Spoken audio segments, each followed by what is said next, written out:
મહારાણા યોદ્ધા પ્રતાપની 486મી જન્મ જયંતિની ઉજવણીના ભાગરૂપે પાટનગરમાં રાજપૂત સમાજ ગાંધીનગર સહિત વિવિધ સંગઠનો દ્વારા ભવ્ય શૌર્ય યાત્રાનું આયોજન કરવામાં આવ્યું હતું।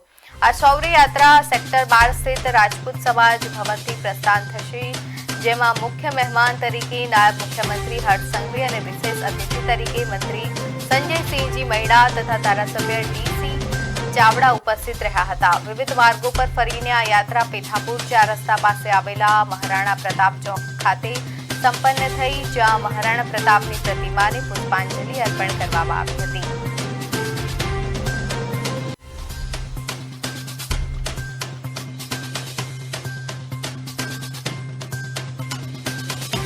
શૌર્ય યાત્રા દરમિયાન અમારે સર્વ સમાજના જગ્યા જગ્યા બધા જ સમાજ તરફથી અમારું સ્વાગત થવાનું છે। આ સ્વાગતમાં બધા જ પરિવારો અને કુટુંબો સાથે જોડાવાના છે। આ ભવ્ય યાત્રામાં ગાંધીનગર અને ગાંધીનગર ફરતા બધા જ ગામોમાંથી આ યાત્રામાં જોડાશે। જય હિન્દ, જય ભારત। આજે આની સાથે આપણે જોડાયા છે અને ભવ્યાથી ભવ્ય આપણે આજે શૌર્ય યાત્રા આયોજન કરી રહ્યા છે, તો દરેક આની અંદર પધારશે અને મોટી સંખ્યામાં આ યાત્રા આપણી સફળ બનવાની છે એવા વિશ્વાસ સાથે અમે આગળ વધી રહ્યા છે। જય હિન્દ, જય માતાજી।